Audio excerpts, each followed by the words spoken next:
Good evening, everyone. I am Shoshana Buchholz-Miller. I'm the Vice President of Education and Exhibitions here at the Holocaust Museum.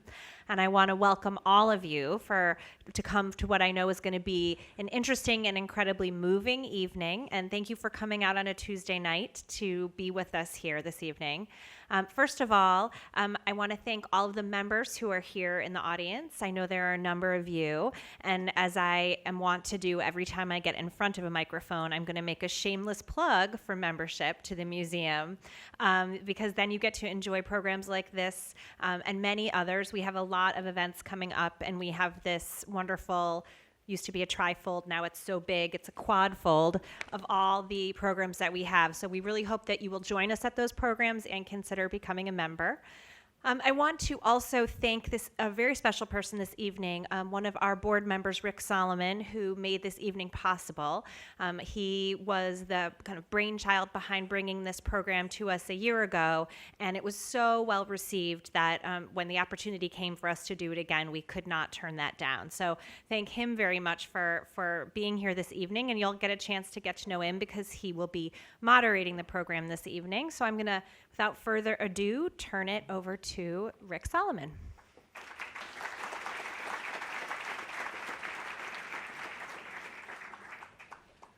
Thank you, Shoshana. This truly is, I think, a special evening. As she said, last year we did this program and there wasn't a dry eye in the house, and I'm grateful. I call them affectionately the babies and Wendy for being here once again.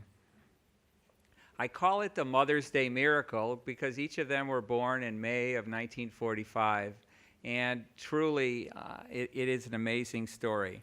From death came life.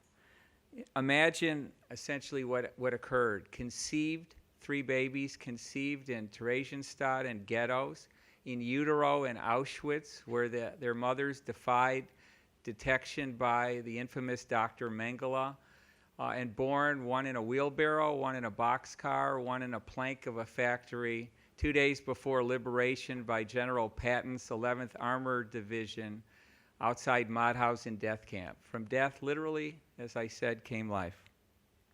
In many ways, they represent the voices of the voiceless because so many did not survive. We were fortunate to get footage from the U.S. Holocaust Memorial Museum, which I'm going to show now for a couple of minutes to set the scene.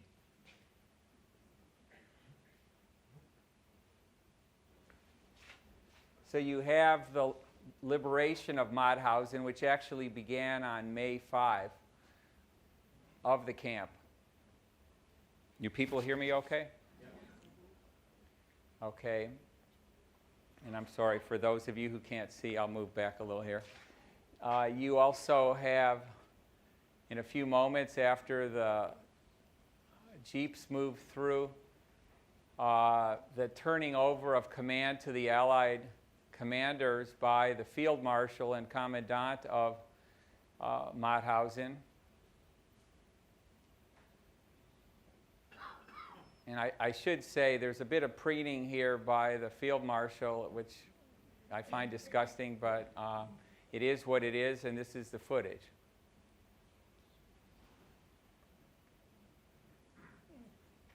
And I'll warn you, in the next part you have rather graphic images of the body, so if you need to, avert your eyes. So this is as they went into the camp. They conscripted local townspeople, villagers, to help dig graves, some modicum of proper burial for what went on here, the horrific conditions.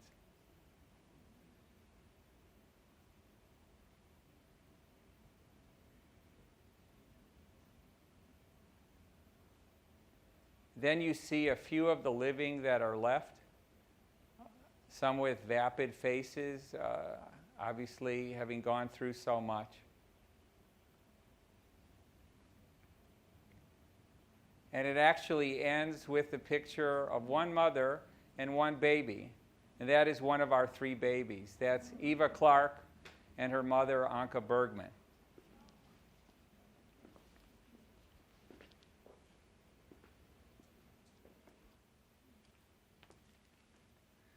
I'd like to acknowledge before we continue that we have a few special guests here.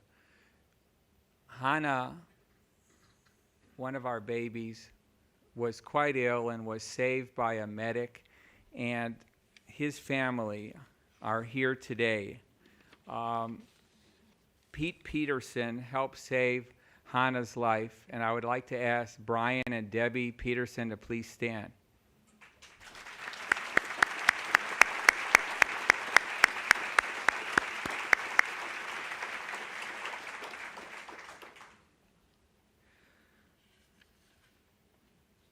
Before introducing each of the babies, I'm going to read a line from the book, although Wendy will tell us a lot more in the program which follows.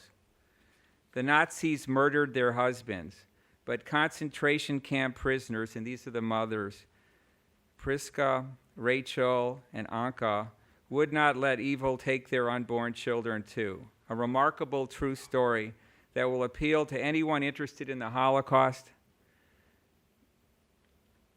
motherhood, war, hope, and courage. Born Survivors celebrates 3 mothers who defied death to give their children life.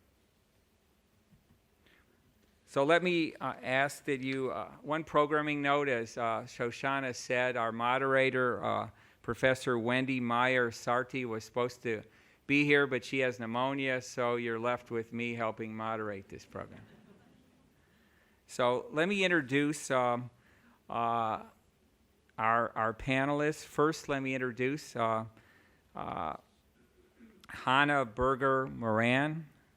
Hana barely survived, but has led an amazing life. She has worked at the Weizmann Institute in the state of Israel. She has studied with a local connection at the University of Chicago, and has a PhD where she's involved in testing cancer drugs in California. Please join me in welcoming Hana to the stage.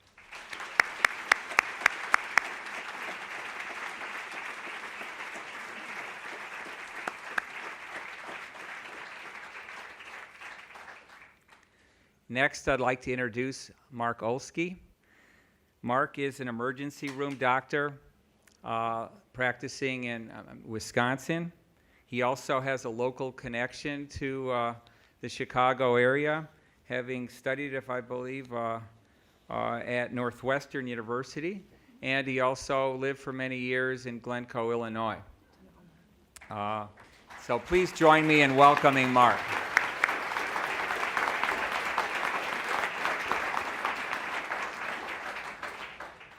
And last but not least, let me ask you in joining me for a warm welcome for our author, best-selling author, Wendy Holden.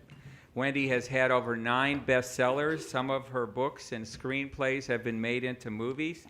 And she has told me personally, since I've had the pleasure of doing now a second program with her, that this was a special journey for her. Please join me in welcoming Wendy.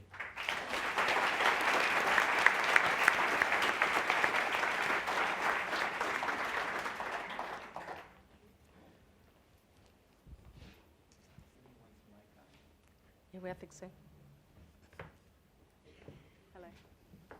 Okay, I'll introduce you. Okay, great. Oh, thank you, Joey. So, Wendy, why don't we start, if we may, with you. Can you tell us a little of how you learned the story and what caused you to write this amazing book? Well, first of all, I'd like to say thank you very much to you and to the Holocaust Museum for inviting us back. We have a very deep affection for Illinois because of the many connections here, not only with the Peterson family, but with also the family of Albert J. Kosiek, who was from Illinois, who was the young man who liberated the camp and these babies. So we have a great love of Illinois, and we're very pleased to be back. The other thing I'd like to say, as we've just seen those photographs, is that although this is a very harrowing story, I started it from it with a happy ending, and this is the happy ending. So,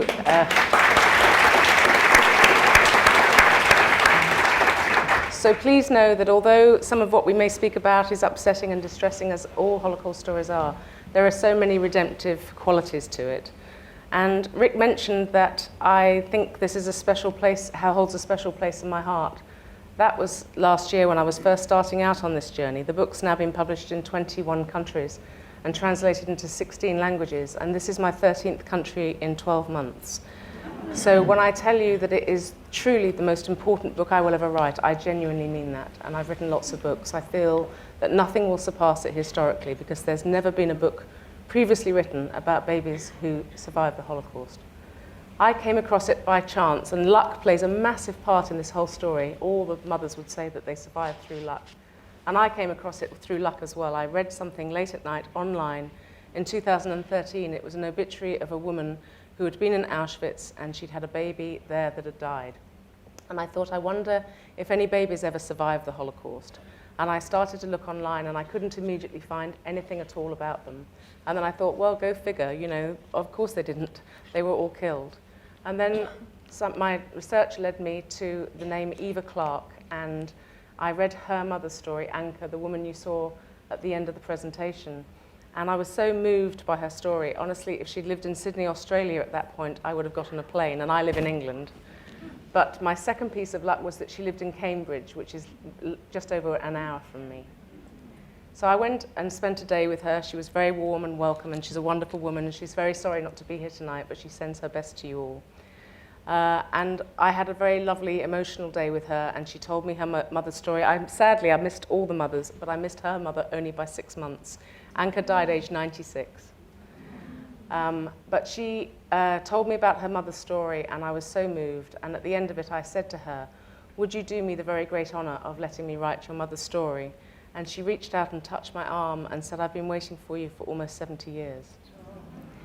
I then told her that I believed her story to be unique, and she told me that until she was 65 years old, she also believed her story to be unique, until the 65th anniversary of Mauthausen, the liberation of Mauthausen, when through various means, and mainly the Illinois, the website, the Illinois-based veterans website, she discovered that 2 other babies had also survived, and that their mothers had been on the same journey as her mother from Auschwitz-Birkenau. And once I realized that how close they'd become, interestingly, their mothers never had other children, so they were all only children. And I call them siblings of the heart. And once I realized that how close they'd become, I knew that I had to encompass all 3, because it was such a moving triple story to have them coming together, the parallel lives, and what happened to them. And you can't identify with 6 million, but you can identify with 3 young mothers. And really, that's how I came upon it. That's wonderful. Before turning it over, I want to ask you one other question, but one footnote to what Wendy said. We've actually at this museum had 3 programs on this wonderful story. The one is now, the second was last year. But about 6 years ago, I had come to meet Eva Clark, and Eva spoke here. Probably other than Kelly Zaney in the back, I don't know how many of you would have been there for that program. But I did have the privilege, and it was truly a privilege, to meet Anka Bergman before she died in England, in Cambridge. And she was an amazing person. We're going to get into it more because I want to, with Hana and Mark, explore that. But I remember so vividly her saying to me, I said, how did you survive? She said, well, it's like the favorite line in the movie Gone with the Wind. Tomorrow is another day. She had this c'est la vie attitude that she could overcome and persevere through and over anything. And it was amazing. So one other question, Wendy, before we bring Hana and Mark into this. You know, from your experience, what would you say was the je ne sais quoi, that unspeakable, evocative ability of these people, the mothers, who all, you know, were weighing less than 80 pounds, the babies less than 3 pounds, to survive and persevere and thrive? They were definitely a force of nature, each of them, that's for sure. I feel I know them very well, even though I never met them, and boy, would I have loved them. They were extraordinarily optimistic people. I think optimism definitely played a part. But we are at pains to say that it was luck that really helped them to survive, because I'm sure they were equally spirited, wonderful, optimistic mothers who would have loved to have survived as well, who didn't. And really, they were just incredibly lucky. They were lucky that, right from the start, that timing, the accident of timing of when they arrived in Birkenau, if they'd arrived even a few months earlier, they would have been sent straight to the gas chambers. And then a whole series of happenstances happened along the way, which changed everything for them and allowed them to be lucky right up to the 11th hour. The timing was everything. So they were incredibly lucky. But my goodness me, they were optimistic. And I must just quickly tell you one story, because you mentioned Gone with the Wind, which actually strangely features a little bit in the book. Years after the war, when Rachel was in the cinema with Mark's son, Charlie, and watching Gone with the Wind, this whole point, the worst part of, I keep forgetting the town where it's Atlanta was burning. And, you know, Melanie was having a baby and the world was falling apart. Rachel Olsky was sitting in the middle of the cinema with her grandson, and at this point of extremis, a little Jewish voice came up, and they think they had it bad. So yes, they had this incredible ability to keep smiling and to have this wonderful optimism. So I think that's part of it. Excellent. Hana, let me bring you and then Mark into this. Talk a little about, you know, obviously you were very young, but what you were told by your mom and, you know, about what happened with your parents, and also the kind acts that you discussed last year in terms of helping being saved in the early stages of your own life, if you may. My parents were taken the day after Yom Kippur of 1944 because my father refused to go into hiding. This was in Bratislava, then Czechoslovakia or Slovak state, which was a Nazi state, for those of you who remember the history.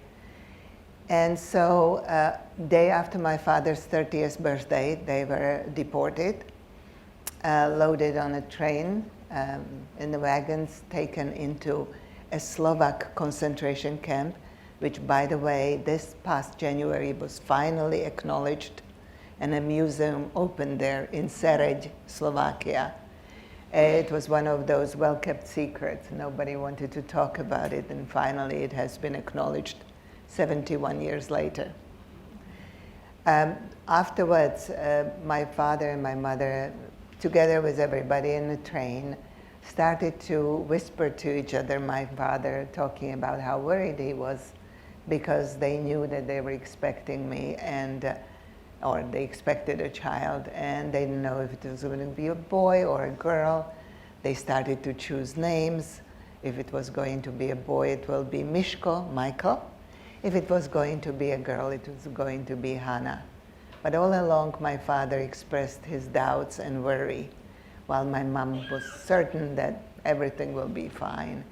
And a woman standing next to them came closer, and she said to my father, "Don't worry, I will take care of Piri." That was a diminutive in Hungarian for the Priska. "I will take care of her. She will come back to you as a child. And it will be a mitzvah, and I will finally get married." So her name was Edith, and she was from southern Slovakia. And by the way, Edith did marry, and married a rabbi, and lived in Vienna. So everything was fine. They came to Auschwitz, and of course, like all the women and men, they were separated. My mother, together with other women, was stripped, shaved, presented to Dr. Mengele, asked the usual question, "Are you pregnant? Are you pregnant, pretty woman? Sind Sie schwanger, frische Frau?" And she said, "Nein." He looked at her, smiled, and kept on going. And a few days later, when my mother already got her clothes, which was a big, speaking of luck, big woolen coat dress, so she could hide whatever there was going to be, she saw my father one last time. She didn't know it was the last time. Across the wire fence, he was in a men's camp, and he kept saying to her, "Piri, just think good thoughts. Just think good thoughts." And a few days later, she was deported with other able women to Freiberg concentration camp, slave labor camp in Germany, near Dresden. That was the last time my mother saw my father. Thank you. Mark, you want to sketch out a little your own journey and what was passed on to you and the experiences you recall? Sure. Well, first of all, my mother was the oldest of 9 children in a little town called Pabianice. Pabianice was outside of the second largest city in Poland, which the Jewish people called Lodz, or in the Polish people called Łódź. Almost all the Jews in Pabianice were in the textile business, as was my family. They grew up just pretty much subsisting, and my mother was the kind of the assistant mom to the rest of her siblings. Grew up as a teenager, as most Jewish teenagers at that time. Was part of the Zionist youth and belonged to an organization called Gordonia. The family was very much assimilated, secular family, and in fact her father was an intellectual who really admired German culture, German history, and literature, and insisted that the children learn German, read German, and possibly that helped my mother survive, being able to speak German and have some understanding of the people around her, although she never understood why they were doing what they were doing. In any event, my mother and her siblings were in the Lodz ghetto till just about the end. The Lodz ghetto was finally disbanded after virtually all of the people within it had been shipped off to Auschwitz. The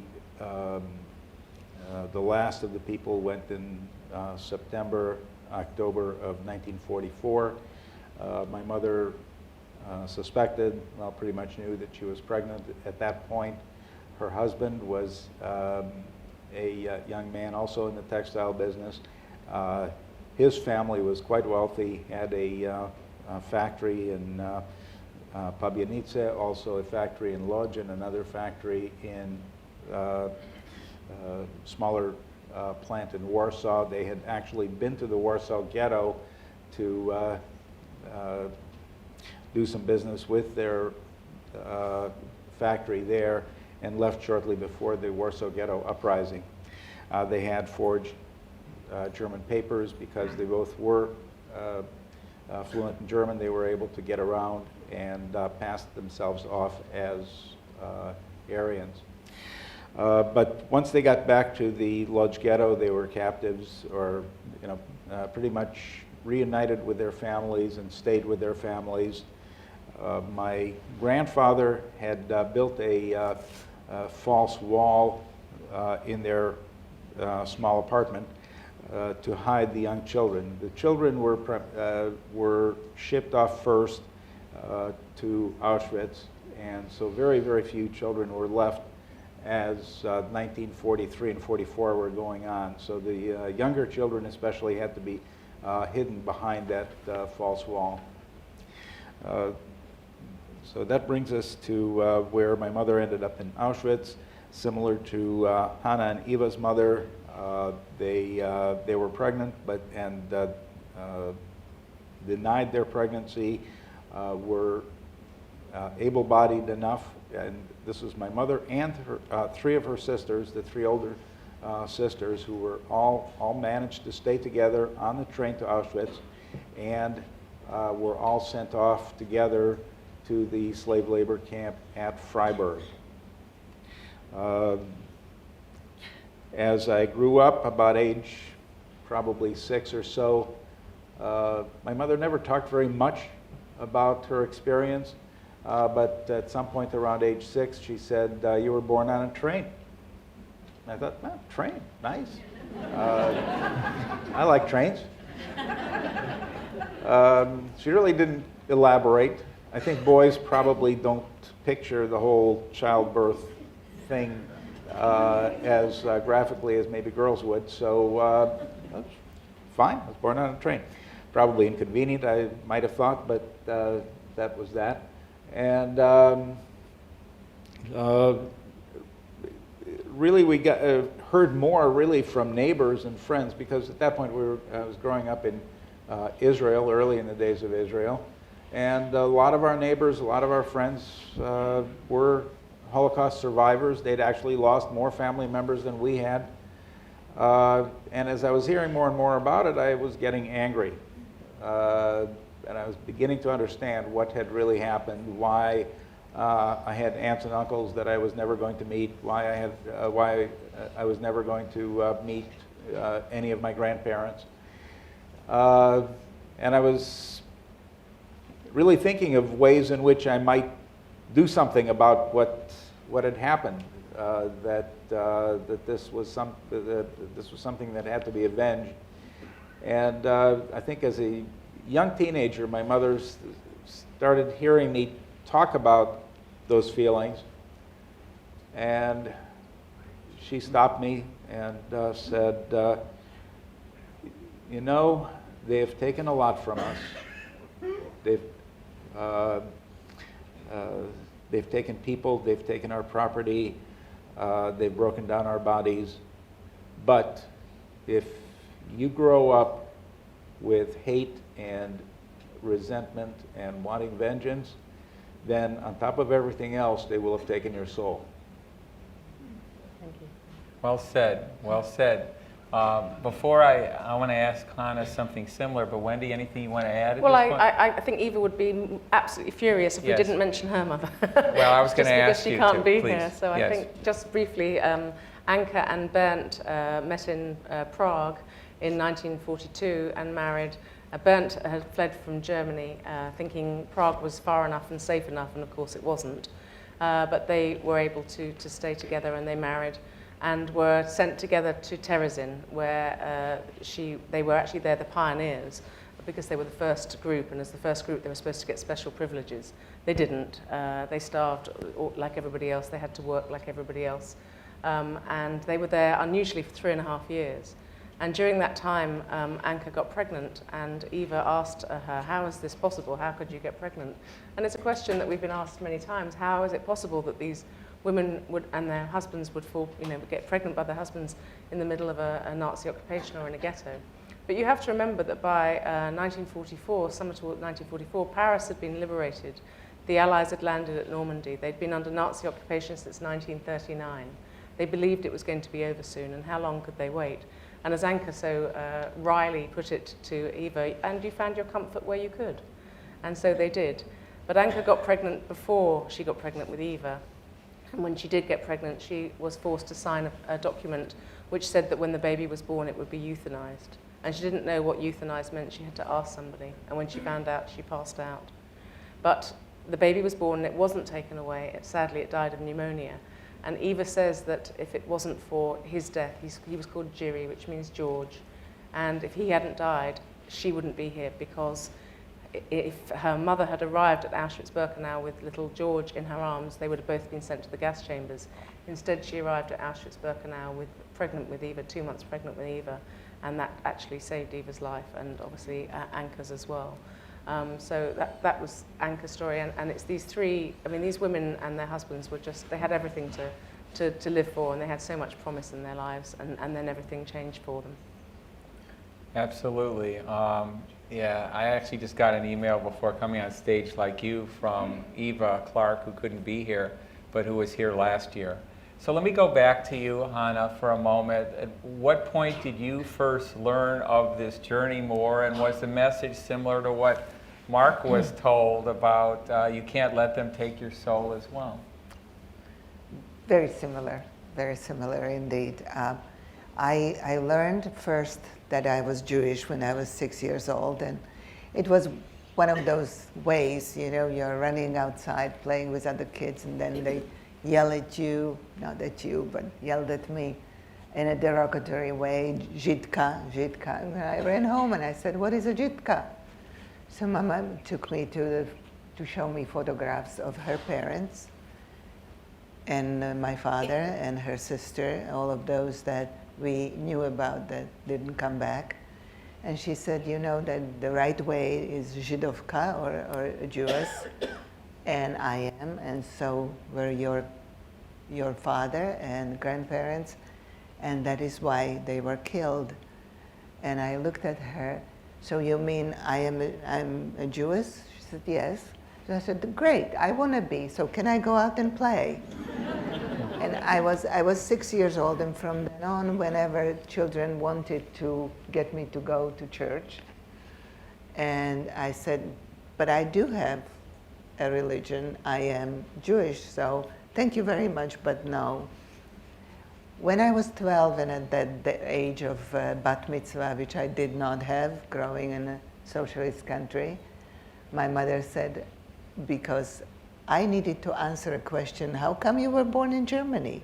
Why, what is this place, Freiberg? So I came home, what is this place, Freiberg? And that's when my mother sat me down and told me. She tried not to frighten me, but she said, you have heard, and this is what happened, and we were taken, and that's why your father is not here. But all along she said, but you know, Hana, you were my 4th pregnancy, and I was definitely going to bring you home. I wanted to have a child. And I wanted to have a blue-eyed, blonde child. So, as we were taken to work every day, I kept looking at those little German children, and I was hoping that you will be blue-eyed and blonde, and you will not look Jewish. And I was going to bring you home. And so the whole story that my mother focused on was survival and bringing me home to her husband, to my father. Later on, when I started to learn languages, since she was a linguist, and she taught me German, and similarly to Mark, I started to dig my heels in. I'm not going to learn German. That's a language of Nazis. And my mother looked at me, she says, but it's also a language of Beethoven and Goethe and Schiller, and you love playing music, so what is important? And I said, you are right, I will learn German.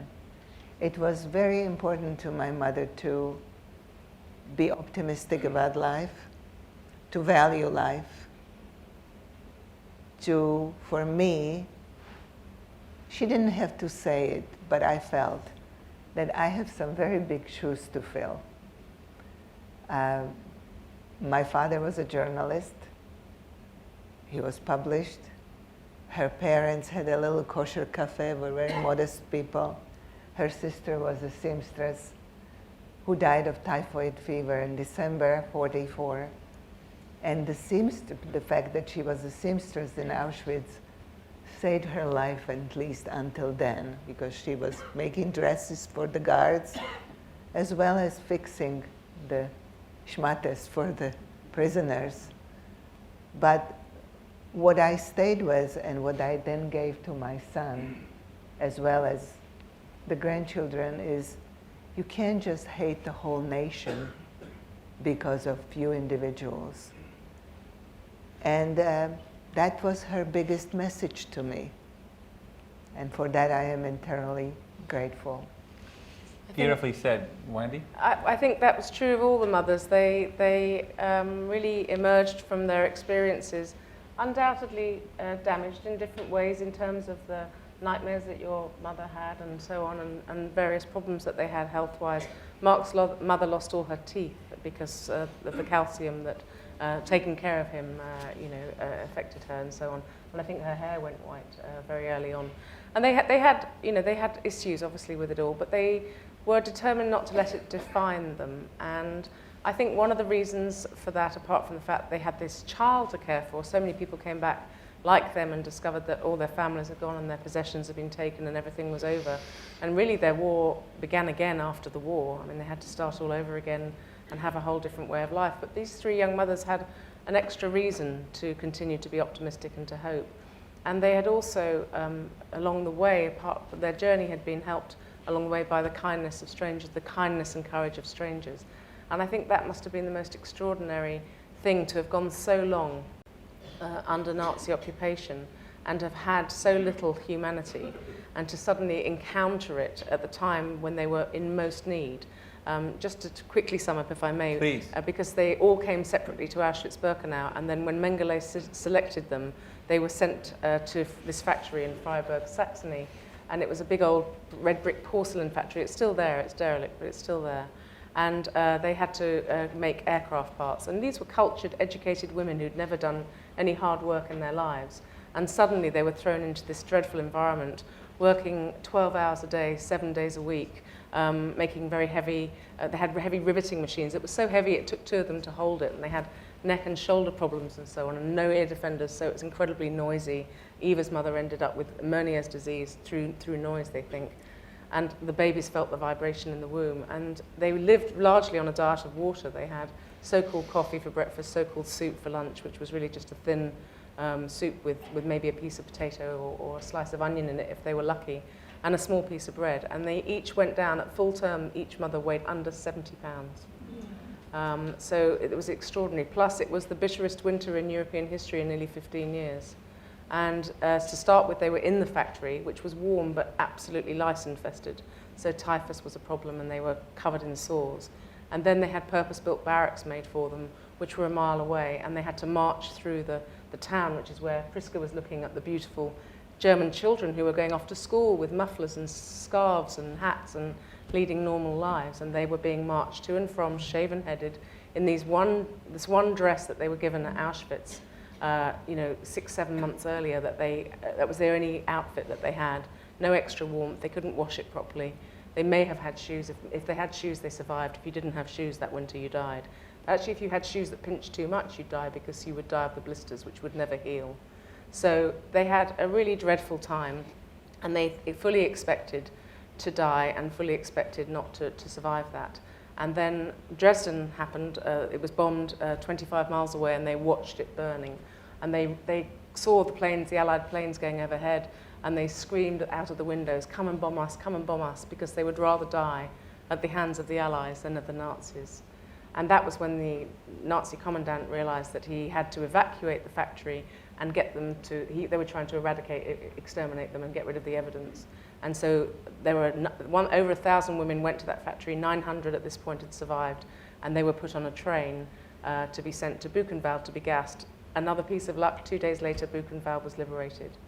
And 2 nights before they were put on the train, Hana was born on a plank in the factory. And then Priska stuffed her inside her dress. They got on that train. It was on that train which wended its way further and further south through Czechoslovakia, looking for an extermination camp that would be big enough to take them. It had been added to the train. It had coupled 2 other trainloads of prisoners from other concentration camps. There were 3,000 on that death train in the end. And it was on that train that Mark was born. When he said, "I was born on a train," I thought it was inconvenient. It was in an open coal wagon in the middle of a deluge. And Rachel thought she'd have to bite through the umbilical cord.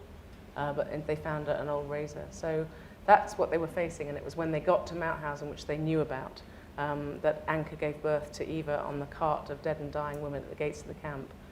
But what happened along the way was so extraordinary, because they stopped at a little town in the Czech Republic now called Horní Brýtce. And I think Hana should tell this story, because she knows it best of all, and she was the one that please do, introduced me. and then I'm going to come back. I am the oldest, so I remember.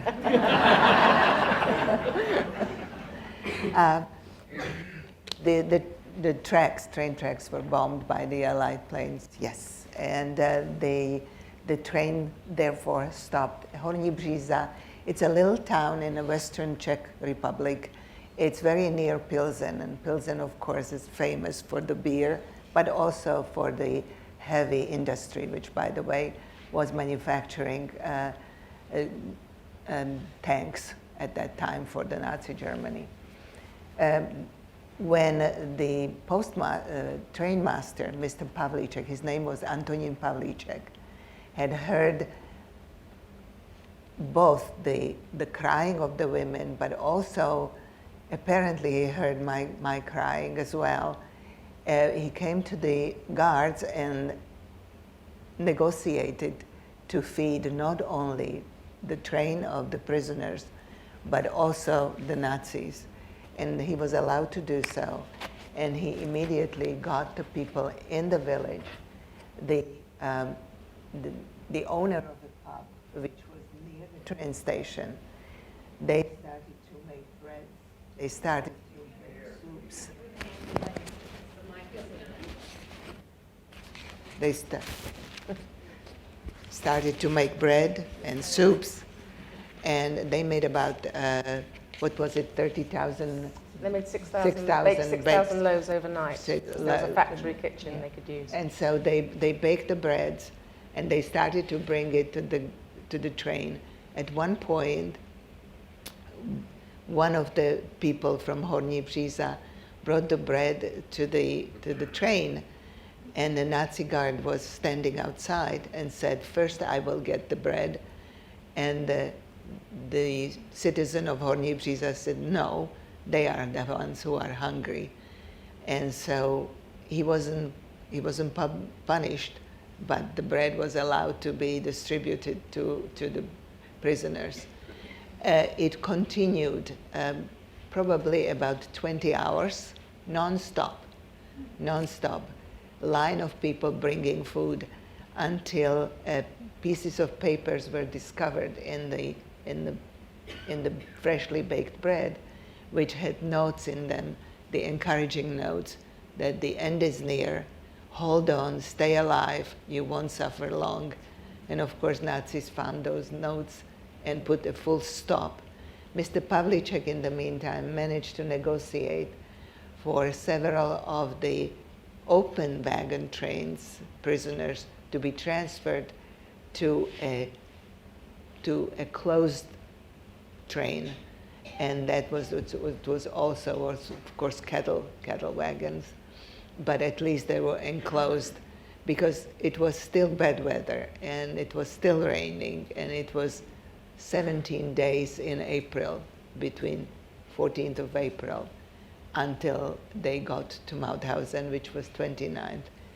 The train stood on the station 48 hours, and during that time, as Wendy said earlier, the death prisoners who were unfortunately just thrown out of the train were buried.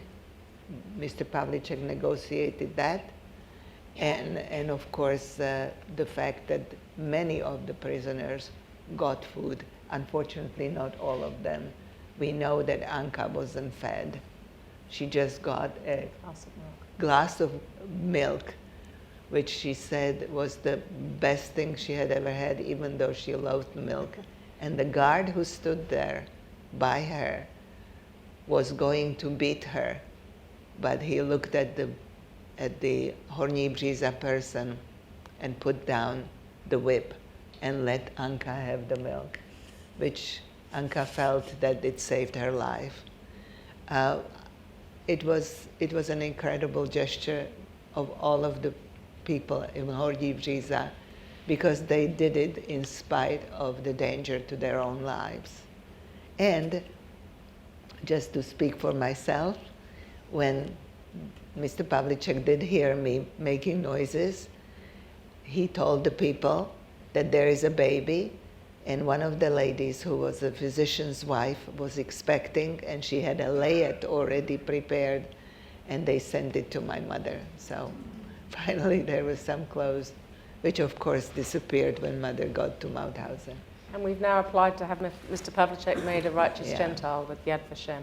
Correct. We've connected with his granddaughter. Hana spoke to her recently, and very sadly he died in poverty and has never been recognized until this book. But the family are very pleased, and what he did was extraordinary. We did something similar in Mauthausen in 2013 when we put into the time capsule the photograph and name of Pete Peter's Zone. Thank you, Hana.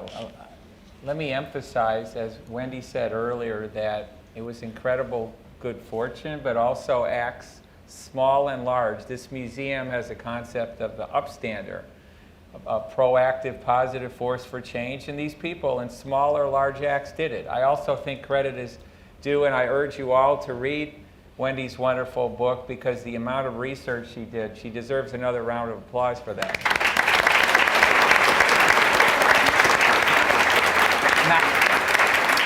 Thank you. I want to go back to something you said, Hana, but I want to ask you, Mark, first, because you said it's large shoes to fill. So in many ways, you know, but for the grace of God, none of us went through this, so we can't even imagine. It's an incredible benefit to have survived this, to be a voice among the voiceless, but also in some ways it may be a burden, because of the responsibility that takes and how that may have shaped your life. One digression before I ask you, Mark, how it's affected you, because I would be remiss, as Wendy would say, with Eva Clark, who can't be here. Wendy has devoted, I think it's fair to say, her life in England. Her husband teaches law at Cambridge University, but she's devoted her life to speaking out against hate crimes and teaching and universalizing the lessons of the Holocaust. She speaks for the United Kingdom Holocaust Trust all through the United Kingdom and Australia and many other venues. And so she has taken that as a special badge. Mark, how would you say it's affected you? There are big shoes to fill too, no?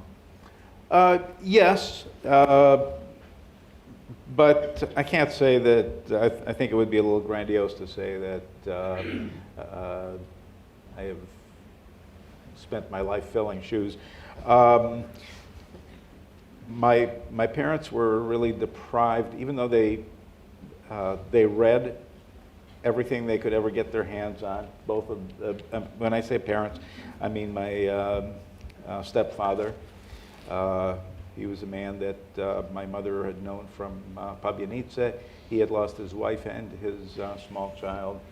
And both of them were deprived of real formal learning opportunities.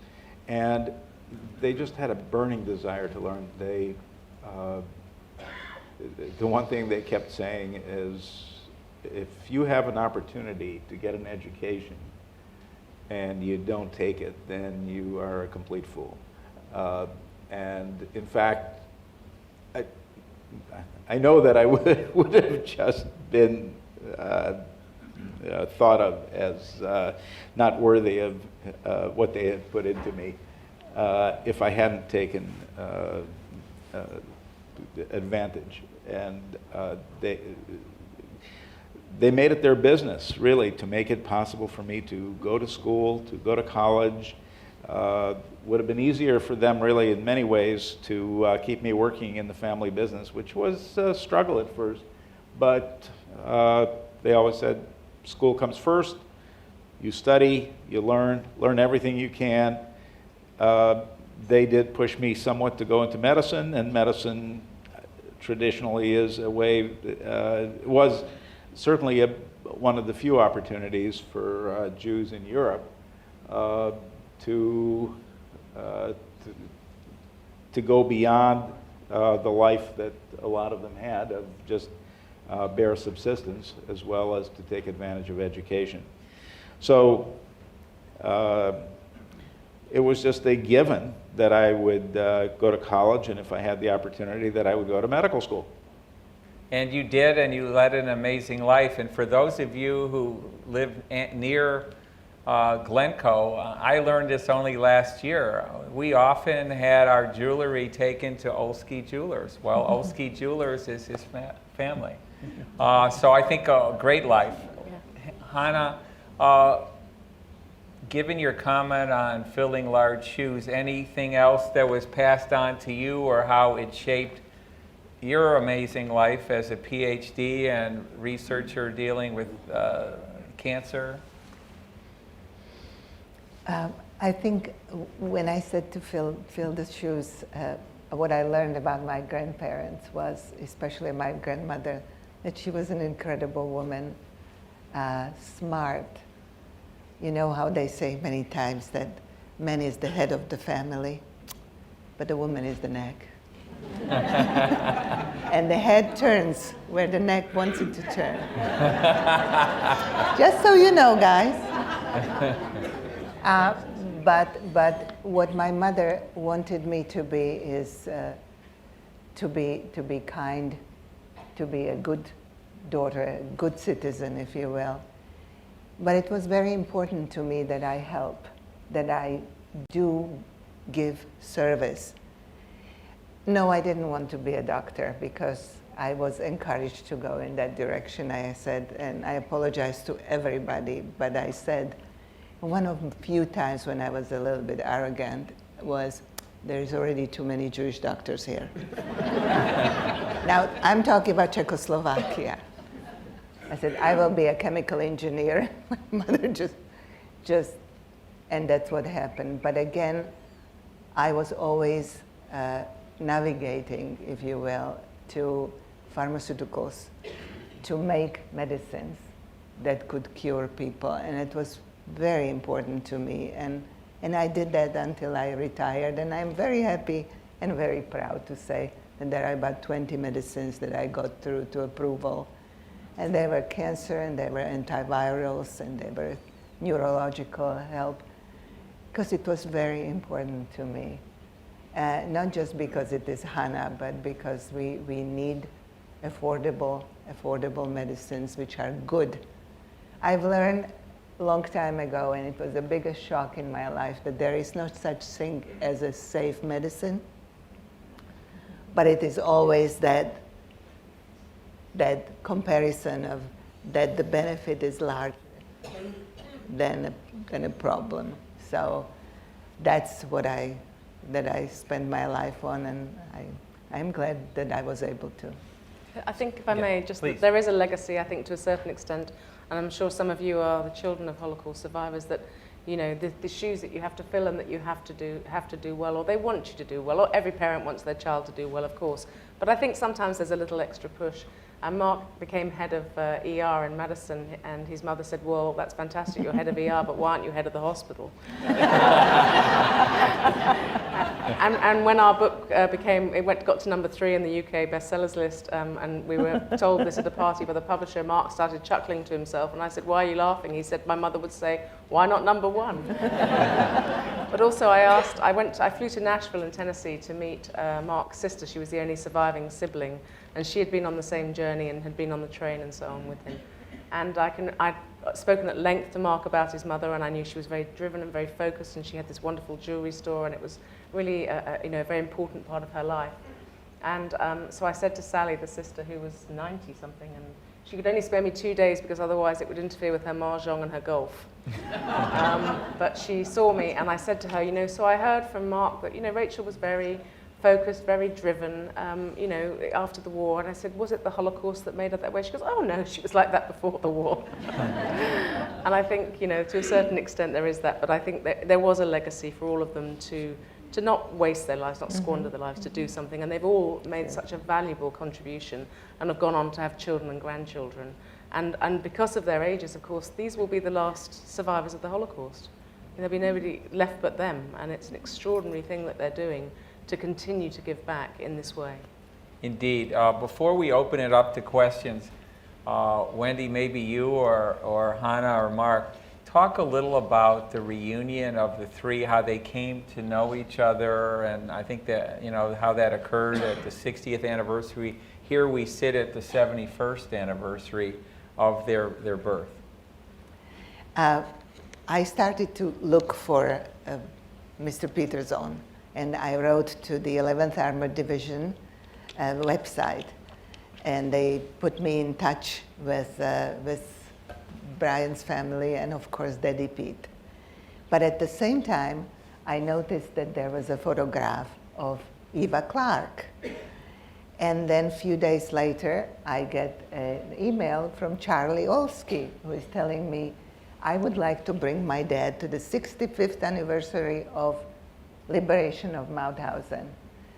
And by that time, Eva and I started to correspond, and I said, Eva, you have to come to the 65th anniversary.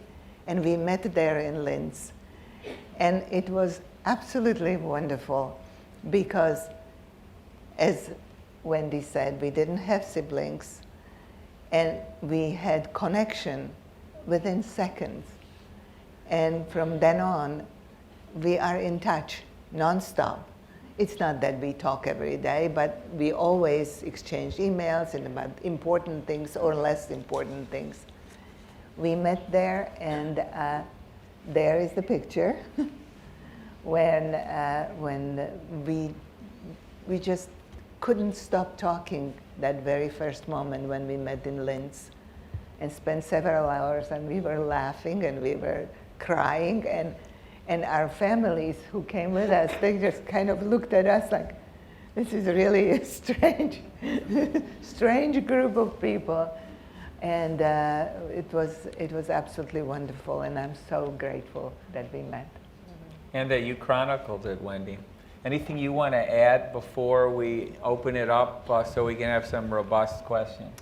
Well, just that people often ask me what is the message of the book. And the message of the book is the capacity of the human spirit to survive these things. And the message of the book is hope and courage and all those things that are good in the world. Because although there's so much darkness in the world still, and by the way, this is ever more relevant in a world of contemporary genocides, and in the world of refugees, by the way. You know, these three mothers and babies ended up being, if not refugees, then certainly economic migrants. And look what they've gone on to do in the world. So that's a lesson for us all right there. But it is about this incredible light that comes from the darkness. You know, Mr. Pavlicek would have probably sailed through the war. He'd never seen a train of Holocaust prisoners before. His town was largely unaffected until that train of the death train came there. And then he was able to do that incredible thing, which I hope it sustained him to a certain extent through his life. And there are other similar stories in the book about people who risked their lives and indeed sometimes lost their lives for helping these people. And those moments of great courage and great kindness don't come unless there is that darkness. So there is always light in the darkness, and that's really the message of the book. Well said, well said. On that note, why don't we open it up, Kelly or Shoshana? Are there questions? Yes, the gentleman over here. Well, wait, hold on until we get the microphone. You started the lecture with that photograph of the American officer standing next to the commandant of Mauthausen. What happened to the commandant in the end? Was he hung? He was. Yeah. Good. I like to think that wiped the smile off his face. Yes, well said. Again. Yes, other questions here in the second row. Give it a minute. Wait, one sec. Take your time. We'll have plenty of time here. I happen to be an Auschwitz survivor myself. However, we were 1,000 Hungarian Jewish women, and we were taken to an ammunition factory, and by the time of November, we could not hide the 5 pregnant women. So they were shipped back to Auschwitz. However, I know of one person in Miskolc, Hungary, who I had the opportunity to meet. She returned with the baby boy, who is still living, and the miracle of miracles, the father came home. So I just hope that you get in touch. There is one Thank more. you for sharing There that. is one more child, and it's a girl, Angie Richt. She was also from Hungary, from Budapest, and she was born in December '44 in Auschwitz, Yeah. and we are in contact. Oh, great. Yeah. Thank you. Thank you for sharing that. Howard? My dad and my uncle were liberated from Mauthausen, and my dad, I didn't know this, but my dad celebrated his birthday on May 5th. Yes. And it wasn't his real birthday, I guess it was his rebirth day. Yeah. They never talked about anything. And so the kids would be in the living room watching ball game, and then all the family would be, the parents, aunts and uncles would be in the kitchen talking Hungarian. Right. Because if they were talking Yiddish, I'd understand. And they would talk amongst themselves. So my question is, did your parents talk about this? Because I learned about this, from the Shoah program and then from the museum, but not from my parents. My mother talked far more to the grandchildren than to me. It was very hard. It wasn't really to them. In many cases, in most cases, it wasn't a story of triumph. It was a case of somewhat diminished loss. Late in life, as they saw successful grandchildren, they began to feel a bit more positive. But on the whole, it was a very tragic event. Bringing back memories was very difficult. And as I heard from it was almost universal among the survivors, to talk very little. It was that difficult. One of the survivors I spoke to said we couldn't talk about it for the first 20 years. Nobody wanted to hear anything about it the next 20 years, and it was only after that that people were interested. But it was very common for them not to talk about it. It was a difficult subject. My father fought the Japanese in Burma, and I'm a writer and a journalist, and I have written books about war for years, most of which he read, and he never spoke to me about it until I wrote one book about shell shock, the history of shell shock from the First World War to the present day. And he read it, and he sat down, and he told me for the first time what his experience had been in Burma, and he was 5 years short of his death, and he was 78, and it was the only time I ever saw him cry. And I asked him, why did you never talk about it before? And he said, it wasn't the time. Before we go on, Hana, do you want to add anything? My mother didn't talk to anyone about it too much. The only time she talked about it when she organized a reunion, when I finally could come back to Czechoslovakia in '85 from the United States, and there were ladies who were still alive, and among themselves, do you remember? Do you remember? And that was the only time, and it was. I found that interesting, that she never wanted to talk about it much. Before we go on, I hope I'm not embarrassing you, Howard, but last year it was a very emotional time for you, because even though we have the Peterson family here, the Kosiak family, for those of you who don't know, it's in the book, the family of the man who largely made the decision to liberate Mauthausen, even though he was given orders to the contrary, and went ahead and did the right thing and did it anyway. It was very emotional for Howard to meet the people who actually liberated his family. So a wonderful, wonderful story. Okay, let us continue. Yes. Do we have Hi. someone back here? Yes. Oh, Go ahead. Me?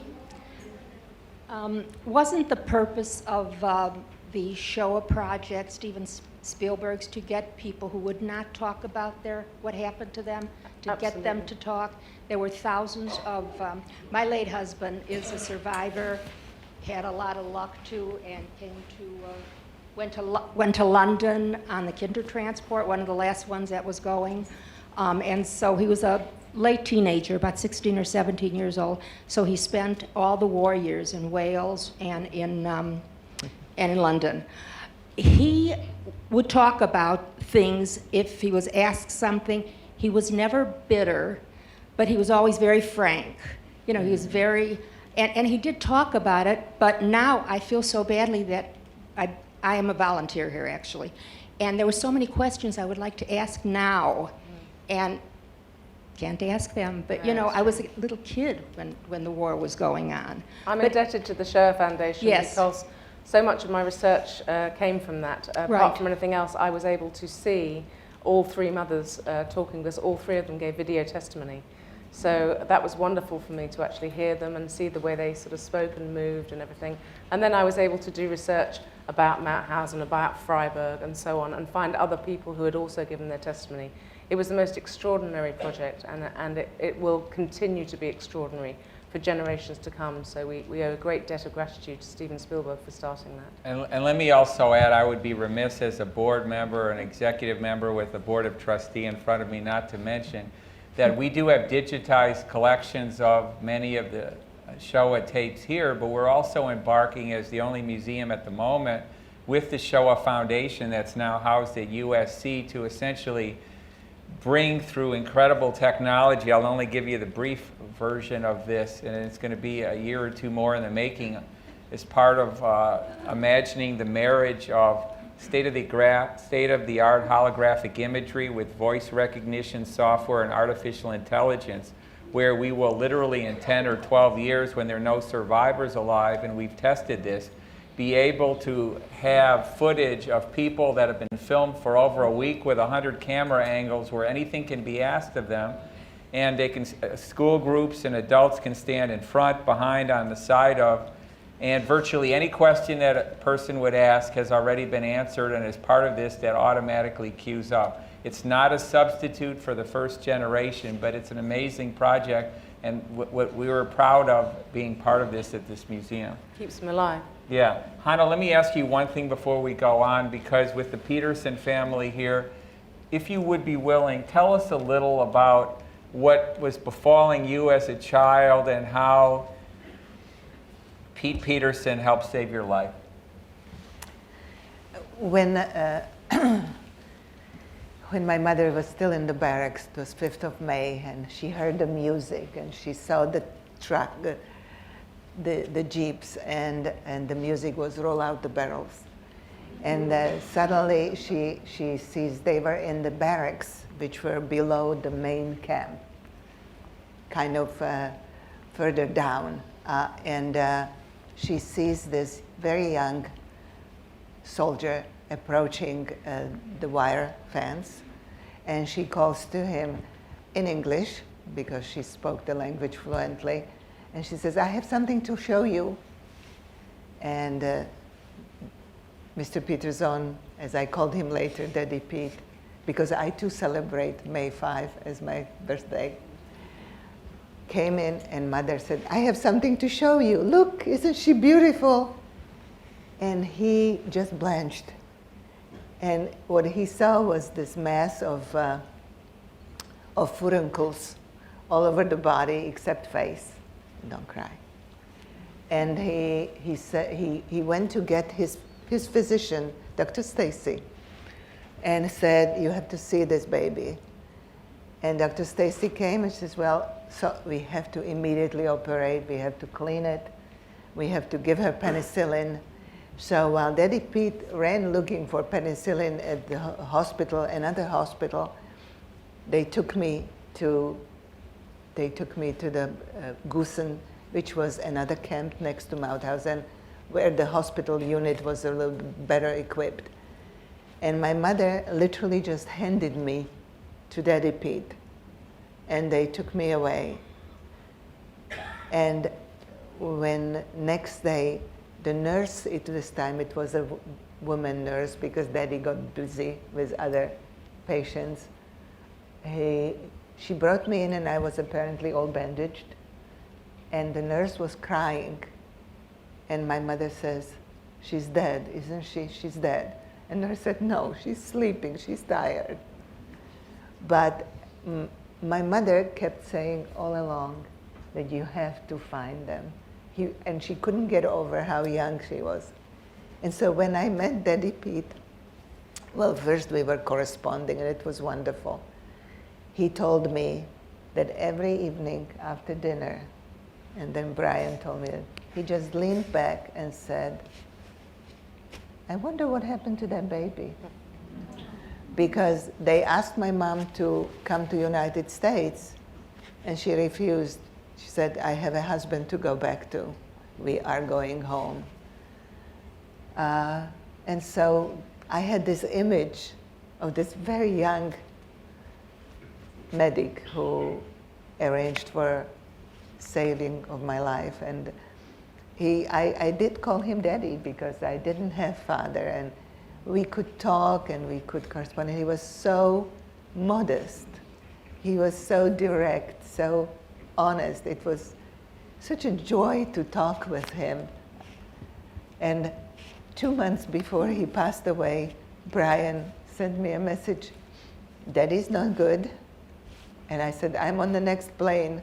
And when Brian said, "Hana is coming to visit," and Daddy said, "Is it that bad?" and Brian said, "No, she has business trip to Chicago." And then he just kind of looked at him, and we spent wonderful 5 days together. And that's where I learned some more things. At the end of her life, my mother asked me, you have heard it, will you forgive me? And I have to tell you that was the most difficult question I have been asked by my mother. I said, what am I going to forgive you, Mommy? What am I going to forgive you? And so when I came to see Daddy Pete, I said, why did she ask me that question? And he sat down, looked down on the floor, looked at me, she said, because she just handed you to us. And she didn't know if she will see you again. And I got it. And I wish she would have been alive, because she wasn't by that time, that I could have eased up her so-called guilt, because it had pained me ever since, and it will never go away. I just felt very sorry that that's what she was thinking about at the end of her life. Hana, thank you for sharing that, but I'm going to ask again for Brian and Debbie to stand up on behalf of Pete Peterson. Okay.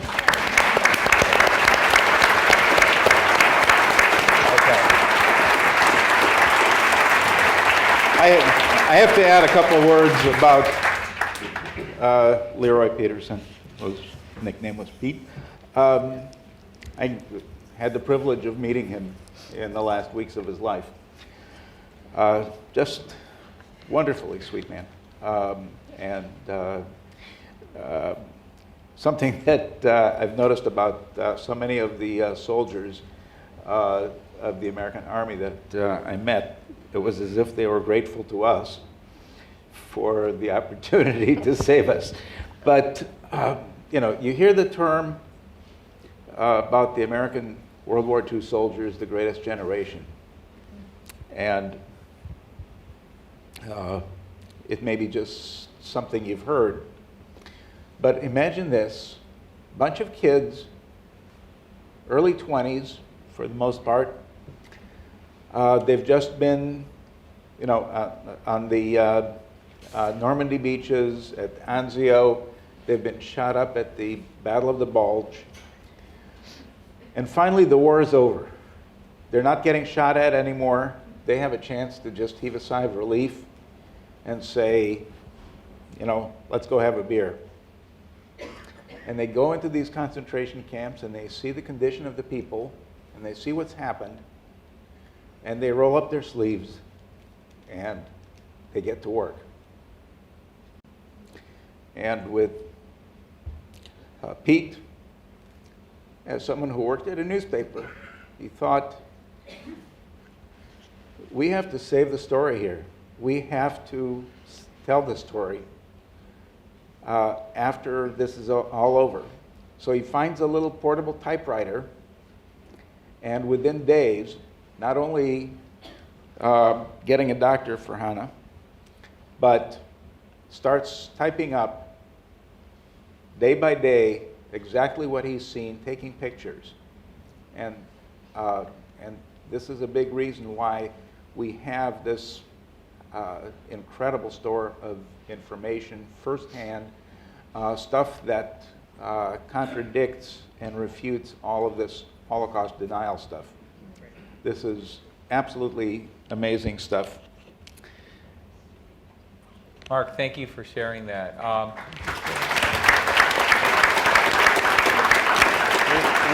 We have time for a couple other questions. Other questions? While you're thinking about it, it's just something I'd like to say with delicious irony, really. In the course of my research, I discovered that when Daddy Pete went running off for penicillin for Hana, of course, we think of that as being an everyday thing, but in 1945, Hana was probably one of the first ever civilians to be treated with mobile penicillin. Prior to that, it always had to be refrigerated, or it was liquid, and there were various issues with it. And I think it's with delicious irony that she has now spent the rest of her working life working on life-saving drugs. And I think it's wonderful also that, of course, Mark ended up being an emergency doctor, having been also saved by emergency doctors. So.